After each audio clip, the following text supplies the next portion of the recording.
one. Well, welcome to Actionable Intelligence. I'm Eric Reitens. This is the show that respects your intelligence. We honor you as a citizen, and we bring you the stories and the perspectives that so oftentimes the mainstream media simply ignore. To start tonight's show, I want to bring in Adam Weiss. He is the CEO of AMWPR. He's represented a number of different celebrities and political figures, including Donald Trump Jr., but he also has a really important perspective on what's happening with the cancel culture and the woke mob to Republicans and Trump supporters across the country. Adam, thank you so much for joining us tonight. Governor, thanks for having me. You bet. So Adam, again, you've represented a lot of celebrities and political figures. And when people think about the cancel culture, right now they've seen what's happened to President Trump in terms of the social media cancellation of his Twitter, his Facebook, his other accounts. They've seen them go after a lot of other high-profile Republicans. Give us your perspective right now on how Republicans in general, including average citizens, are being portrayed in the media. I think it's horrific the way they're being treated right now in the media, and especially conservatives across the country are being treated like, for 5 years. I say 5 because, the President Trump, before he was elected, obviously ran for a year and a half, 2 years. And he built his movement probably a year within him running. So for 5 years, they've been called every name in the book: racist, misogynist, homophobic, hicks for middle America. And then they want to know why they came on January 6th to show support for the president, hold a big protest and rally. And they say, why are these people getting upset? Why are these people, showing such disconcern for for what happened in the election? So after all this abuse, you want to know why. And this is what happens with these people. You beat someone up over the head. The same people that lecture us about bullying all the time. You can't bully someone if they're a couple pounds overweight. Don't bully. These people have been bullied for 5 years. They came and did the protest, and then now for the last week we've been lectured that they're every horrible thing in the book. And then they use that, I think, to bring in 25,000 National Guard, and now they're investigating these National Guards. Like, aren't people that are already in the military, I know you might be able to answer this, already investigated? Now they have to double down, investigate them more, go onto their Facebook page, go onto their Instagram page, and worry about if they've said something pro-police or pro-Trump, or something that might have been anti, BLM or something, and say these people are not allowed to be in Washington. Let's throw them out. So, we're going way overboard here. That Biden probably couldn't get a crowd on his own. That he needs to have the crowd replaced in the National Guard. But this is just way overboard. The woke cancel culture that's happened. I saw Mike Lindell, CEO of My Pillow, who was a staunch Trump supporter, to the end spent millions of dollars of money investigating the Dominion software. And now some of the left and the big groups that they represent went after Bed Bath & Beyond, went after Kohl's, and they folded like they do right away. Okay, perfect corporate statement. We are not carrying his pillow anymore within, right away. So here we go. Anybody that holds these views are getting canceled. Yeah, and Adam, I do want to pick up on your statement there, because I think it's so important. When I served in the military, I was a Navy SEAL. There was never once before a single mission in Iraq, Afghanistan, Southeast Asia, or the Horn of Africa where I turned to the person next to me and I said, hey, I need to know, are you a Republican or a Democrat? Everybody came together and they served a common mission. And I just really think that this idea of this political investigation of the military is really troublesome, and it's something that we gotta keep an eye on. Now, you also touched on something, Adam, I want to get your thoughts on. We've seen now how big tech, right, through Facebook, through Twitter, there are a lot of these other social media companies, they're actually going out and canceling the ability of people to project opinions that they don't care for. Talk with, if you would, a little bit how the corporate culture is now working with big tech to silence some of these voices. Well, it seems like they're all working hand in hand. Big tech, media, and the corporations, right? So, for example, over the weekend, CNN has been running, had some guests on, advocating that they go after the cable providers for some, right-leaning networks. Now, since when is that the job of a reporter at CNN to advocate going after cable companies because they're carrying other companies. So they'll team up with, now that story will trend on Twitter. So the Twitter mob will have it trending. They'll go after the cable provider by tweeting at them, which scares them. And then if someone in corporation will get a call from CNN and, hey, so and so, do you know you're carrying these racist blah blah blah? And they get in their corporate boardroom and they fold within like 2 seconds. So it's a combination. When you have that much of the culture of America teaming up together, it's kind of hard for these corporations. They're not in the game. They're going about their work days. They're going, just doing their job. They're not in the political spectrum every day. They don't understand that the left has created these giant groups, that some of them are fake, some of them are just bots, some of them sound bigger than they are. And they created these groups just to scare corporations, just to cancel another voice in America. One of the things I loved about Trump, he fought back, right? And that's why he built this incredible movement. But the left has doubled and tripled and quadrupled down to cancel any voices. We used to say, okay, let's have a free and open debate. Now it's not free and open debate. It's like one side debate, dare even open the other side debate. We're not only going to just say you're wrong, we're going to throw you off a platform. Yeah, it's a very clear assault on freedom of expression, on freedom of speech. And maybe you could also walk our viewers through, again, you're a PR professional, you've worked with a lot of folks over the course of, many years. Let's talk a little bit about how this cancel culture developed. I mean, I remember even when you go back to this past summer, when you had the BLM and the Antifa riots and the looting and the attacks on people who were engaged in prayer, you had all of those attacks that were happening over the course of the summer. There were people who were posting pro-police op-eds onto their own personal social media, and it ended up costing them professionally. A lot of people are scared just in their personal lives about actually being able to express their own opinion. What's your advice to them? Yeah, I know, because I had a colleague I grew up, a friend of mine, police officer, said he went to the rally, and he didn't go to the Capitol. He says there were very scary looking people in this crowd that seemed not to be supporters. Got back, he says, I'm not going to post anything. I'm scared. I can't post it anywhere. I don't want anybody to know I came. I'm afraid. I'm saying this is a sad part in America, that you came out just to support the president of the United States, and you can't even just post a photo or a picture showing your support for the president, 2 weeks ago. So, you want to teach and you want to give advice to Americans that stand up strong and fight. But like, we're in a scary place. I don't want to give advice and someone stands up and fights. And right now the FBI is running around arresting people left and right. I saw this morning at a retired FDNY firefighter was arrested this morning, and they said he was at the rally and he went into the Capitol, and that's all he did. He didn't bust anything. He didn't steal anything. And if you look at a lot of the videos out there, they were waving people in. Police officers opened the doors and waved people up. So if you and I are standing there and we went to the rally protest, and police officers opened the door and let us in, our whole lives we've been taught this is the people's house. So you mean tell me, if you walked in and then some of our, other side or the media points out this person was at the bus, went into the Capitol, let's find them and arrest them. I've never seen the FBI work so fast in my life, arresting these protesters from last week. A nurse in Missouri, a former retired firefighter, this young kid who had that suit on, who's sitting in the speaker's chair, was arrested. And it's all some serious charges. These aren't civil fines. These are federal offenses. That gentleman that they put who was in the speaker's chair, who had that, a comical outfit on, let's say, and they wouldn't even let him out on bail.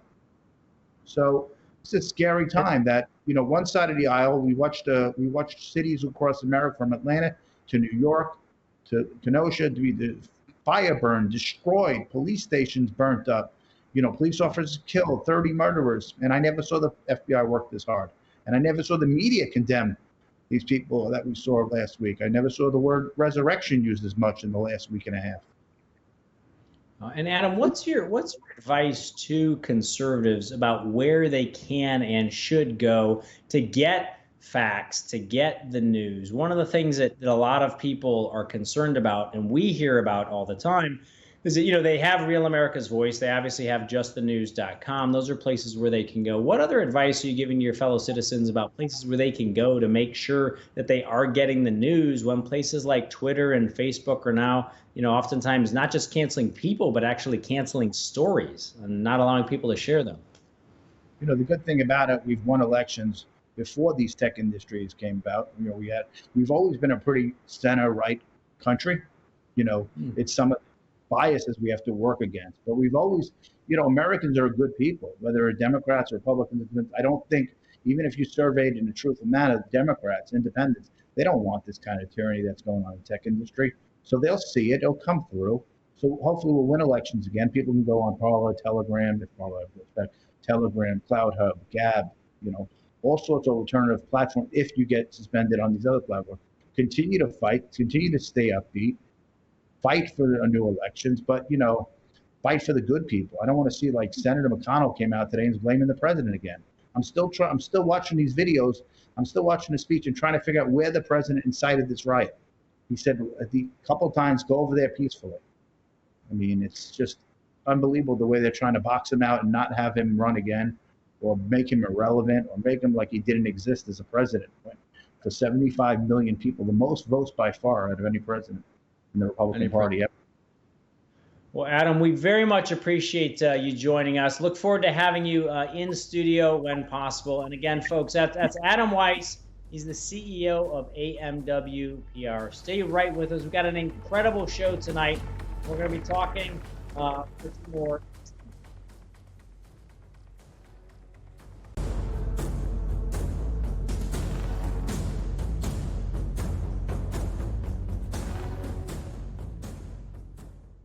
Well, welcome back to Actionable Intelligence. I'm Eric Greitens. And tonight, I want to continue our analysis of what's happening in the current media landscape by bringing in Mark Serrano. He's the president of Proactive Communications. Mark, thanks so much for joining us tonight. Good evening, Governor. Thanks for having me. Absolutely. Now, Mark, you've been on with us a lot during the election specials. You were there. You've had a frontline seat. You've advised some of the biggest clients in the country about what's happening right now. If you could, at this moment, as President Trump is about to depart the White House, give us your perspective on how the media covered President Trump. And then also, if you would, please, your predictions on what we're seeing about how the media is going to be covering President Biden. Sure, Governor. Well, look, if you look at it this way, what was revealed, what Donald Trump helped reveal, is the truth about the media.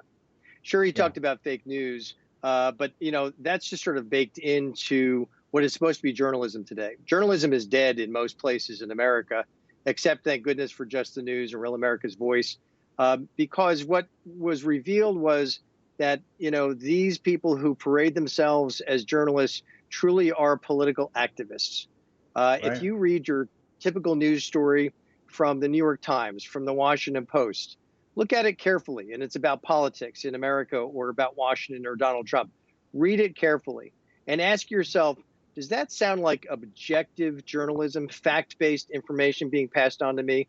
Or is that opinion being masqueraded as news? So, and here's an interesting warning I give to the news media writ large here, Governor, which is be careful what you ask for. You had unprecedented access to the sitting president of the United States for 4 years. Unprecedented. Donald Trump was in front of the media 3-4 times a day on most days. Himself, not a spokesperson covering for him, although they did a terrific job in the communication shop. They had direct access to the president, his thinking, his reasoning, his rationale. And they took it for granted. They exploited it. They tried to make the story about themselves and not what's best for the American people, not reporting news and information. And now let's look ahead, Governor. Now what are they going to get? It will be boring, just like it always was. It's going to be staged events only, where they don't have direct access to Joe Biden. And it's going to also be these stiff, spokespeople, these scribes standing at the podium in front of them. Yeah, and Mark, what's your sense for how the media is going to cover President Biden. I mean, one of the things that we've seen that I think was so striking, it was so striking. And again, we had people who watch this show who are conservatives. We have people who watch who are liberals. We have Democrats, Republicans. But once people started asking questions of then Vice President Biden after the election, and journalists were asking him questions about his dogs and his favorite ice cream, and they compared this to the way they ask questions of President Trump. How's the media, in your initial assessment, how are they going to be covering a Vice President Biden as he becomes president? Well, they're going to turn into foaming at the mouth, vicious political activists to school children, supplicant school children. Okay, right. We saw it during the presidential campaign, where reporters were ushered in and ushered out. They were told to hush and not allowed to ask any questions or step out of line. And they went along with it. They're supplicants. And that's what we're going to witness. And let me tell you, let me give credit to local news reporters across the country. Because after we saw months of this with Joe Biden, where did we see real questions asked? It's when they dared to let him sit in front of a local TV reporter who would ask him a real question, a straightforward, fact-based real question. So now, here's what's going to happen. This is what took place for decades before Donald Trump was president of the United States. The ruling class, the establishment, is in control. They're going to be sucking power away from the American people day in and day out, but they're going to put a gloss on top of it. Staged events from Joe Biden, and then his representatives at the podium are going to be basically having a love fest with reporters who are in complete alignment in ideology. And so it's going to be deception on display. And these reporters are going to change their tune from what they've done for the past 4 years, where they made themselves the story. They attacked Donald Trump. They disrespected the office of the president. And now we're going to see supplicants, people who are in total alignment with ideology from this far left, take over the White House and the Congress. And it's going to be, unfortunately, the losers will be the American people. Yeah, and Mark, what's your sense right now for how the media landscape is shifting? I mean, you've got 70 plus million Americans now who are saying, for the largest numbers in the history of the country, are saying that they have no trust at all in the mainstream media. That's not to include those other people who say that they have very little confidence in the mainstream media. We've seen a lot of people coming here to Real America's Voice. People are going to Just the News. What's your sense for how the media landscape is going to shift and change over the course of these next couple of years, as so many tens of millions of Americans feel that the mainstream media is either talking down to them or simply doesn't want to serve them anymore? Right, because the news elites, the media elites in America, they stare down their nose at average Americans, right? And they have no idea how smart and shrewd the American people are, and the American people see right through it, which is why they find refuge at Real America's Voice and Just the News. And the truth is, what we're seeing right now, Governor, is we're seeing a shame game being put on by the left, so that if you dare to speak about election integrity and the lawlessness and irregularities that we witnessed in these elections in major cities, particularly in Democrat strongholds in Philadelphia and Detroit, Milwaukee, and elsewhere, if you dare to utter those words, you will be targeted, you'll be shamed, you'll be deplatformed. If you dare to suggest that there wasn't an instigation of violence from Donald Trump or others, you will be shamed and you'll be taken out. This is a lack of tolerance for dissent from the ruling class. If you take a look, in just Monday, in the Washington Post, there was an essay published that basically called for anyone who they claimed is responsible for incitement, which is absurd. There's no proof of that whatsoever, should be taken off the airways. Major broadcasters, they're saying, through the rule of law, through the power of government, through the Federal Communications Commission, should be taken off the air, because they have not done enough, like Facebook and Twitter, to hold conservatives accountable for their views and their opinions. Free speech is not free anymore, and dissent will not be tolerated by the far left. They're going to use the power of government, now that it's in their hands, to not just shame people, right? But to condemn them, to disrupt them, to take them offline, to harm them financially. And this is not America. This is not where we should be, Governor. Look, there can be healthy debates about these issues, and we should stick with facts and information about the elections and about what's taken place in Washington in recent weeks.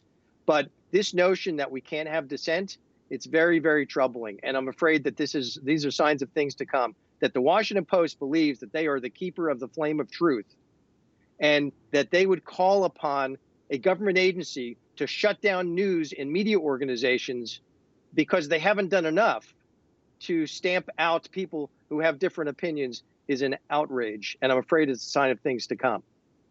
Yeah, it is incredibly disappointing. And as you and I have talked about in the past, the very idea of freedom of speech, of freedom of expression, it is baked into the Constitution. It's baked into the fabric of America, because the whole idea was that you had free citizens coming together in a republic where we could hear facts and make up our own minds. And now you have a lot of big tech censors, a lot of folks in the mainstream media who are saying that they want to make certain opinions actually illegal. They want to take certain facts off of the table. I think it's disturbing to a lot of Americans. And on that point, Mark, what is your advice to our viewers who are really worried about the future of the country and who are worried about how they can get the information that they need to stay active and engaged as citizens?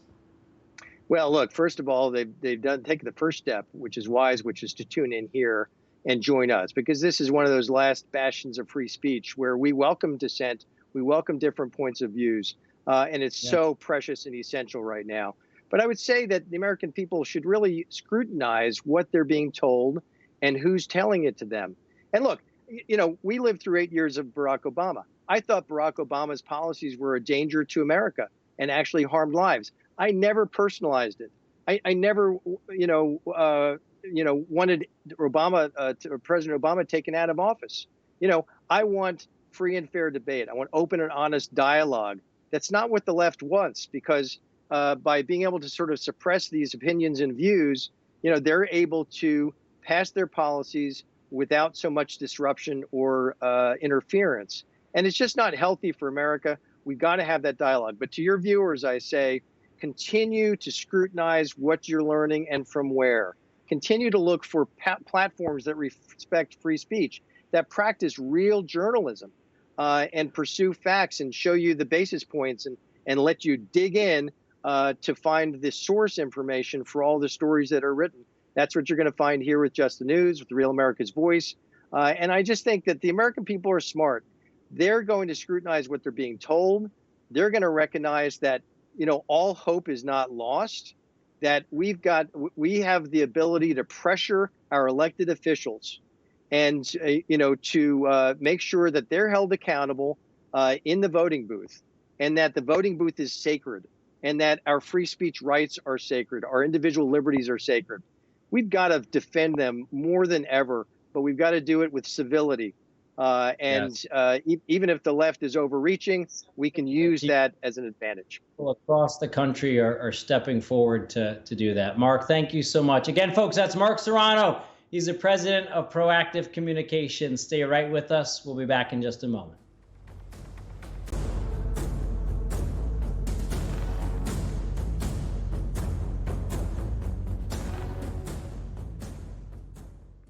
Well, welcome back to Actionable Intelligence. I'm Eric Greitens. Every once in a while, we have a guest on the show, and we get great acclaim from our viewers who want to see more of them. So we're bringing back David Zier. David is the host of Breaking Point. If you haven't seen his show yet, you can catch it this weekend on Real America's Voice. David, thank you so much for joining us again. I understand that you've actually been out in Washington, D.C. today. If you could, please give our viewers just a sense for what you're seeing on the ground there. Thank you, Governor. It's an honor to be back with you. I came to D.C. when I was 6 years old. I live in New York. I've been down here hundreds of times for politics and business and My son went to GW, and we watched the revival of DC, and it was wonderful. You know, great restaurants, DuPont Circle, the place was electric. It's all gone. You know, my mother took me to meet Jimmy Carter and Walter Mondale for the Easter egg roll in the White House lawn. Now you can't even like walk down the street without, you know, people asking for your ID in some places here in DC. It's a true dystopian state, but it's also, you know, it's very sad. You know, I feel like the leftists have taken over this country, and you know, I was in the Soviet Union when I was 16. People used to be dragged out of their house for buying appliances because they were being accused of trading in the black market. You know, but now that translates to, you know, conservatives being silenced and stuff. And I'm tired of being told, as a Trump supporter, that I am Al-Qaeda or ISIS. I lost one of my best friends in 9/11. Shame on these people for what's going on and what they did to DC. You know, the brutal lockdowns combined with, you know, for COVID, and then combined with this, you know, National Guard presence in the city. And I love these troops. And even their patriotism is being questioned, which is disgusting to me. Yeah, let's talk a little bit about that, David. I mean, we have now, it's upwards of 25,000 National Guard troops from all over the country. They are now in Washington, D.C. As governor, one of my great honors was to be the commander-in-chief of the Missouri National Guard. Incredible men and women who stepped up, who did their duty no matter what. I can tell you personally, and as I remarked earlier in the show, that, you know, as a Navy SEAL, I served for years, and never once did we ask someone what their political affiliation was to determine whether or not they could do a mission. And yet now we've got people who are asking about the politics of the troops. Something about this strikes me and so many people as really disturbing. What's your take? Well, I think the old-time Democrat is gone from this country. We've been taken over by a progressive, leftist, Marxist, you know, kind of agenda, and they're uneducated about, you know, Soviet expansionism and the Iron Curtain and all the millions of people that were thrown into camps. You know, this is really bad. You know, they loathe the military. You know, they loathe the military, and they're never supportive of the military and the police. And all of a sudden, it's okay to have walls and fences, and they love the police. You know, it's really an incredible thing. You have all three, you know, branches of government controlled by these new Democrats, and then you have the fourth estate and the media in bed with them, you know, outside of Real America's Voice News and a few other platforms. You know, this is a takeover of the United States. I compare it to, you know, Soviet-style propaganda, TASS TV, Pravda newspaper, combined with Chi-Com thought control, and then combined with the Venezuela style of government where you can never trust an election again. There's a multi-platform takeover of the United States going on here. So, you know, I love the military. And, you know, I spent time with troops in Walter Reed. I ran a veterans group for years. And, you know, these guys, double, triple amputees that gave their life for this country. I think they're being misused here. And it's the only way Biden can get several thousand people to an event was to have the National Guard here. So, you know, and I know Trump supported bringing in the Guard, and there were some security concerns, but this is definitely overkill, right? Yeah, and David, you have a perspective because you did live in the Soviet Union. You've got a lived perspective and a historical perspective that a lot of Americans don't have. It's also the case that you've got a perspective now because of the work that you do, kind of being on the front lines of seeing what's happening to average citizens. You know, we were talking earlier in the show about kind of the cancel culture and the woke mob, but many people still associate that with them going after conservative figures, going after a President Trump, going after a Mike Flynn. But we're also seeing this now where they're actually targeting individuals, threatening their livelihoods. And I understand that you've actually had some friends who've experienced this. Well, just for the record, I didn't live in the Soviet Union. I visited there, but my family spent extensive time there. I had a family member married in the Soviet Union. They were one of the only people to get that person out of the Soviet Union, out of the communist system in the history of the country, And, I have that perspective because I live under Andrew Cuomo in New York, where, we have a socialist takeover. The municipal unions control your lives, and workers' comp rates and liability rates. Like, why go into business if your profits are going to be limited and they're going to be in every aspect of your life? So I'm watching it, and then combine it with the lockdowns, where we have 400,000 Manhattanites out of 8 million people already left the city, and they're the people with money. And getting back to the conservative thought suppression, I had a good friend come into our office last week. He was fired from his real estate organization because of his conservative views. And somebody reported him to the corporate franchise. And I had another friend who was fired for mansplaining to a woman who was a prominent conservative out of Notre Dame, which is a very liberal school. They've been after him for years. And this is going to continue. And they're coming for us. Yeah, and it sounds like there's a crescendo that's been ramping up. I was commenting earlier in the show that we started to see this past summer, when people would go out and they'd put out during the Antifa riots, during the looting, during the rioting, and you'd have people go out and they'd put out a pro-police op-ed on their own personal social media, usually just saying that they were behind the blue, that they were supporting our law enforcement officers, and then they ended up getting attacked. They got attacked at home. They got attacked at their places of work. Now we do have, thankfully, we've got courageous reporters like John Solomon and the team at Just the News, which continue to report the facts. We've got the team here at Real America's Voice. But I think a lot of average Americans are very concerned about the kind of attacks that are being launched, not just at public figures, but at individuals. What kind of advice are you giving to friends, family members, and your own fellow citizens at a time like this? Well, in New York, you can only imagine, 70% of the people still support Governor Cuomo. It's inexplicable after we lost 1/3 of our businesses from these lockdowns and 11,000 restaurants in New York City. Last night, the BLM people were throwing bottles and smashing them against police helmets, and throwing bottles. And, these police have been under assault for the last 8 months. And we have bail reform in New York State, where you can commit one of 400 crimes. You can't be held on bail. This is a takeover of America, and nobody says anything. So we have to be careful. I've been to many BLM rallies covering it. And, they're using words, calling the police Nazis. They're spitting on them. They're throwing Molotov cocktails. New York City, they came down on the streets on bicycles in waves, and then from the other end, they would, what they would do? They would distract you. They would come up and confront you, and then another group of BLM guys would come up behind you and then take you out and knock you out cold.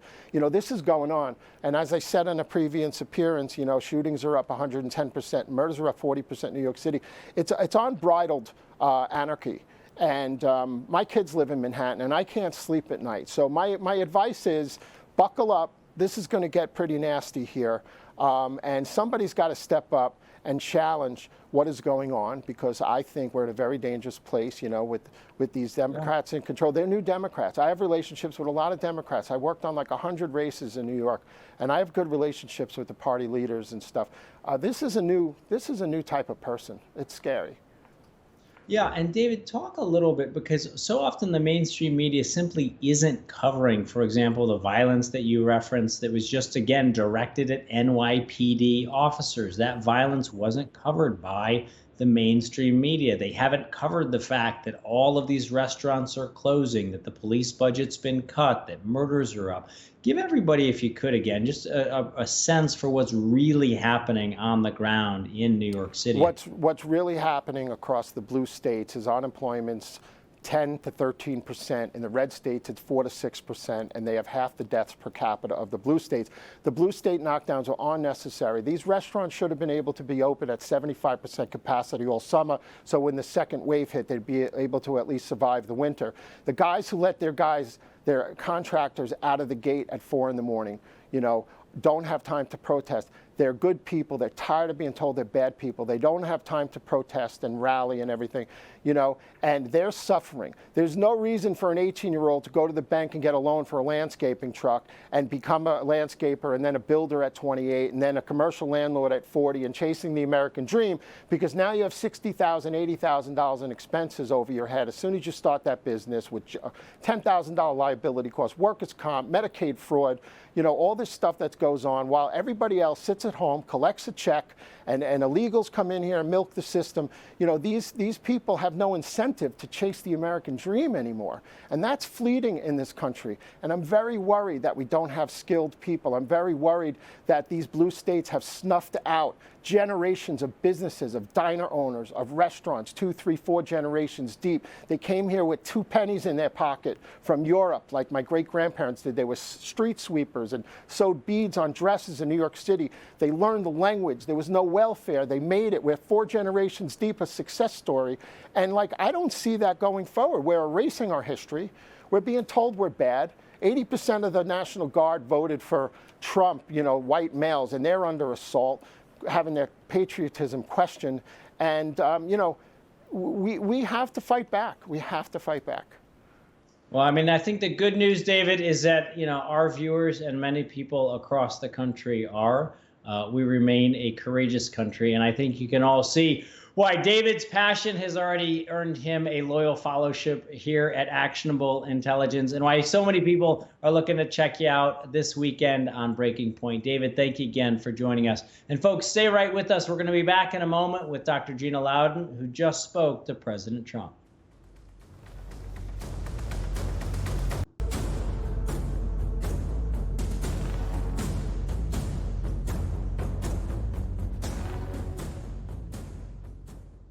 Well, welcome back to Actionable Intelligence. I'm Eric Greitens. As we said at the top of the hour, this is the show that respects your intelligence, and we bring you the insights and the perspectives that the mainstream media so often ignore. And now I'm very happy to bring in Dr. Gina Loudon. Dr. Gina, as you know, is the host of Dr. Gina Primetime, which airs right after Actionable Intelligence. And talk about insight. Dr. Gina, you had a conversation with President Trump just the other night. If you could, please share a little bit with our viewers about that conversation. Well, I wanted to call and just tell him how excited Floridians are. I'm in several threads of patriots who are organizing different greeting events. Actually, on my way into the studio tonight, patriots were already, if you can believe it, assembling for his arrival tomorrow. And I wanted him to know that, you know, his leadership continues, and that I know that he's coming here to lead in Florida and to lead the MAGA movement that will continue. And I wanted him to know that patriots are already preparing for that and already excited to greet him and have his leadership from here. Floridians are very honored that this president has chosen Florida as his home. And I don't know if that has really hit him yet. And so I wanted to help him to sort of look forward to how excited folks are to have him here in what is a free state after being in Washington, D.C., where, as you know, things are extremely shut down. I spent a lot of time in both places lately, and I can assure you it's night and day. Yeah, they are. It's absolutely incredibly shut down, locked down in Washington, D.C. They brought in 26,000 plus troops here for Joe Biden's inauguration, whereas the state of Florida has been, you know, of all of the states in the union, certainly maintained its freedom. Dr. Gina, you've known the president, and you've known a lot of members of the president's family for years now. You've been very close to many of them, to many folks in the campaign, and you've often offered our viewers a lot of your insights based on those relationships. When you look back now, and there'll obviously be plenty of time for retrospective views, but at this moment, you know, when President Trump is about to leave office, and you look back on his legacy, right now as we stand here today, what stands out to you most? What do you think Americans are going to most remember about President Trump? Well, first of all, I think, as President Trump has reminded us many times, and as I am absolutely sure, that legacy is just beginning. The MAGA movement is going nowhere. And yes, I do love and revere the family. They're friends. And the president is a friend. And that was the context in which I called him. And I've spoken to several of the family members today as well. And that is exactly how I think of them. in terms of his legacy from his first term, I would say that the most important thing he did that no one else has ever done, and I don't expect many to ever have the courage to do again, is taking on what I've begun to refer to as the locust media, but many call it the legacy media. There are a lot of words for it, the alphabet soup media, whatever you want to refer to it as. There's just a lot of media out there that has been fake news.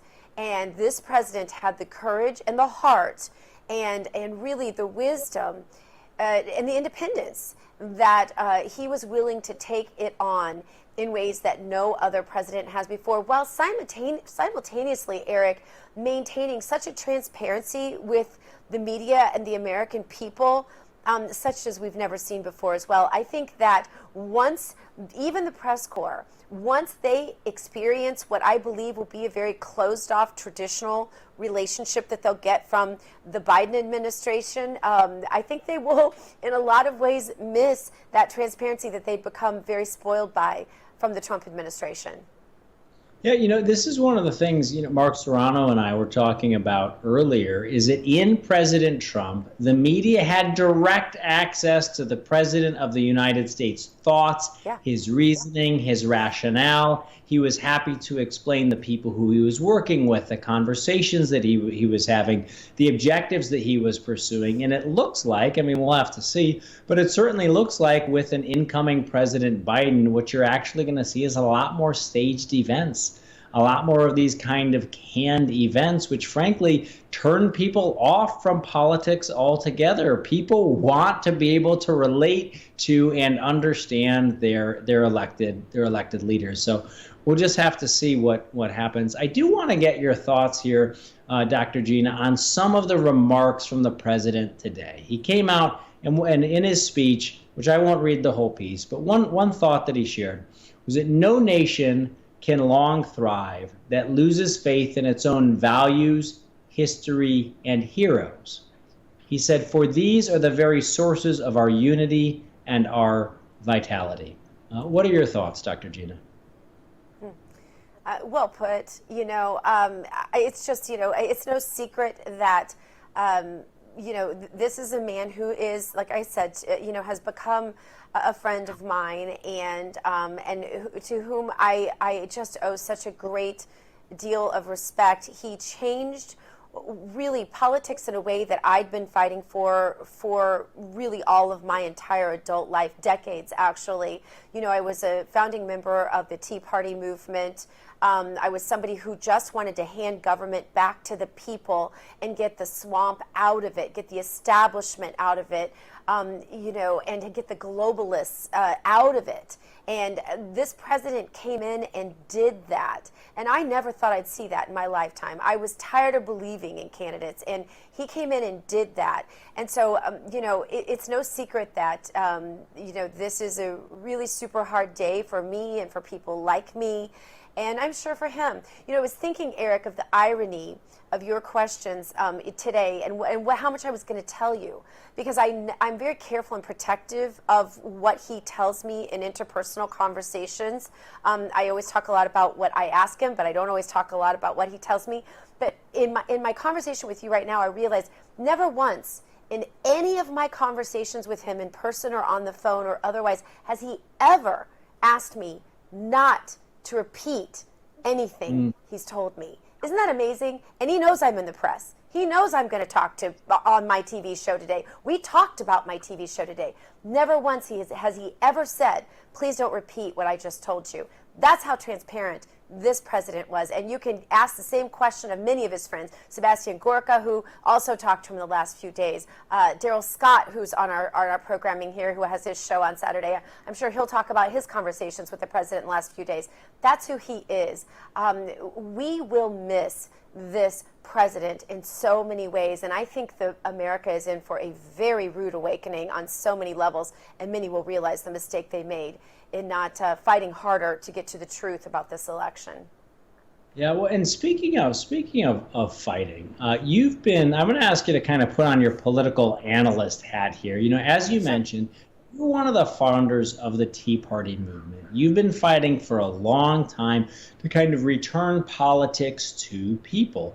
And one of the things that it was very clear that President Trump was doing, one of the things that drove the elites mad, was that he was actually fighting for the people. And oftentimes he was willing to buck the political establishment, including the Republican political establishment, including the foreign policy establishment. He was willing to do bold things like move the American embassy to Jerusalem when he had the entire foreign policy establishment against him. It's one of the marks of great presidents. A president from our home state of Missouri, Harry Truman, also had to buck the entire foreign policy establishment, even to help to recognize the state of Israel in its beginning. This is a president who's done that repeatedly. When you put on your hat and you kind of think about this from the perspective of where the Republican Party is headed, one of the things I've been saying for a long time is that I think for a lot of people, politics is no longer about Republicans versus Democrats. It's really become about the establishment versus the swamp. You've seen how this worked through the Tea Party. What are your thoughts right now on where we're headed? Yeah, well, it's one of the reasons why I admired you as a governor in Missouri, because I think, you and I have unique perspective having, and I won't say that I served, I ran, but my husband served in Missouri also, and I saw him have to take on his own party many times.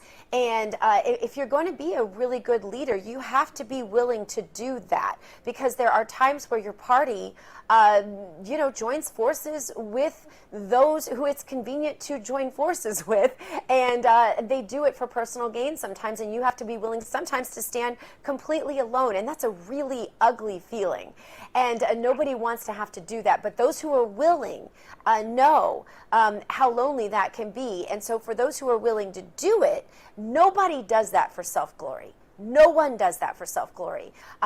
It's really difficult. There are consequences to it. You're threatened for it. In my case, we had the chair of the Republican Party, who still serves today, not as a chair but as a congresswoman, tell us there would be reprisals for us for the rest of our political lives.